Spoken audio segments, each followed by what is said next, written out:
did have on a cuter outfit, but as the day went on, my tummy issues started having a moment, so I ended up just feeling safer, I guess, in an oversized t-shirt. If we're being honest, what's more stylish than oversized t-shirt and comfort? For this vlog video situation is to sculpt this character I drew a couple months ago. I just never got to sculpting. I think along the way I sort of lost motivation to create art, but I've been sort of feeling like doing things recently. So the goal is to finish this off before it gets too dark and I lose light, because then I don't really see well. Okay, let's get started.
It is the next day. I didn't get to finish as much of the build as I wanted yesterday, but I did finish off the bodies. The translucent was harder to work with than I thought. I remember it being difficult, but it was also warmer the last time I sort of worked with it in this scale. So the coal just made it a bit harder to work with, but I think after like 30 minutes of working with it, it was moldable. It is surprisingly sunny today, which is perfect for me. I also do have family coming over later, so I'm going to do my best to finish these off in the next sort of 3 to 4 hours. But before anything else, I'm going to make myself a matcha.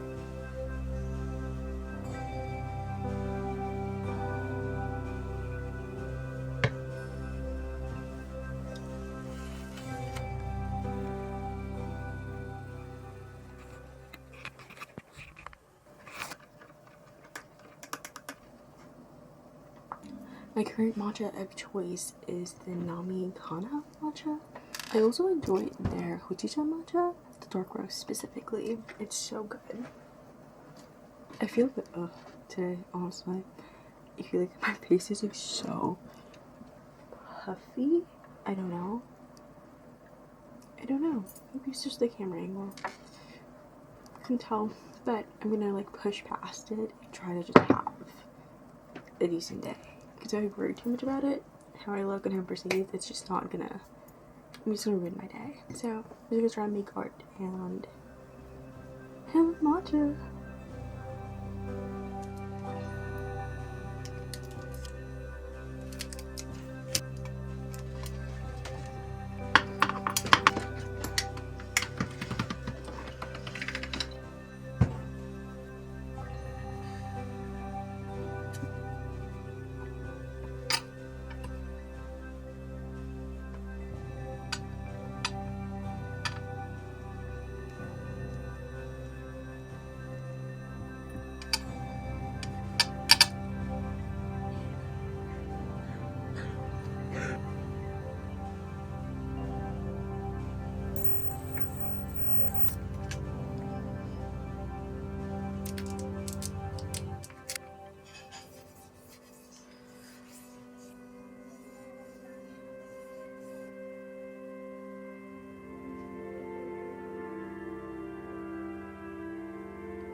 It's been a couple of hours and here's what we're working with so far.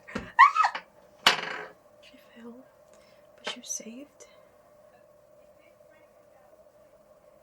And for the translucent clay, this is what we have so far. The hat's gonna get shaded in with some red, and I think I'm gonna add some more leaves around the body and on the hat. In the initial design I sculpted, I was not pleased with it. It just structurally did not come together the way I wanted it to, and it felt a bit bare and almost not like myself. So for the second edition, I kind of just added more things that are a bit more, I think, me and a bit more like my art style. So I added these leaves on top. I think one thing that I've learned from sculpting is just not to be afraid to like start over.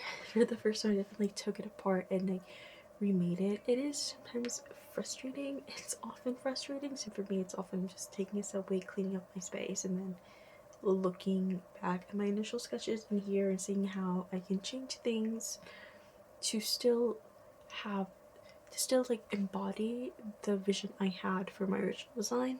And as much as I wanted to make that big sort of mushroom path in the original sketch, it was just both structurally and visually it just would not work. And not that it can't be done, it could, but I don't think in that sort of way it would embody or encompass what I envisioned when I sort of designed this.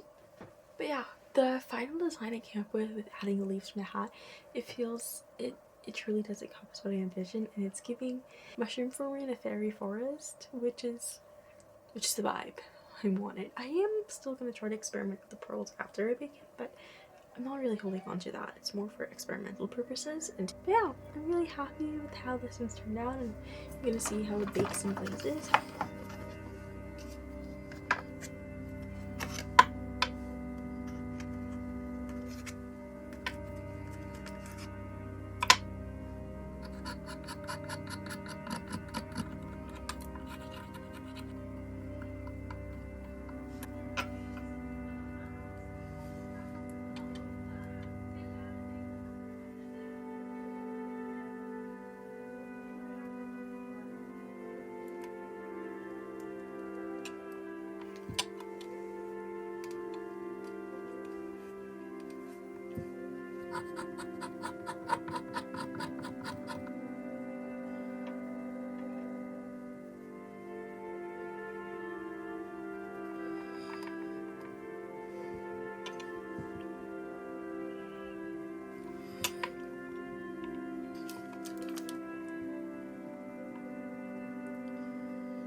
The clay sculptures are in the oven, and while we're waiting for them to finish baking, I thought we can talk a bit about sort of the inspiration for those characters.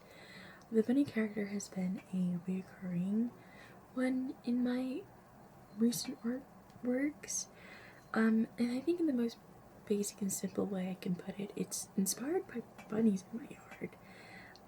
There is a mundane simplicity and whimsy and carefreeness to these bunnies that I cannot help but be in love with.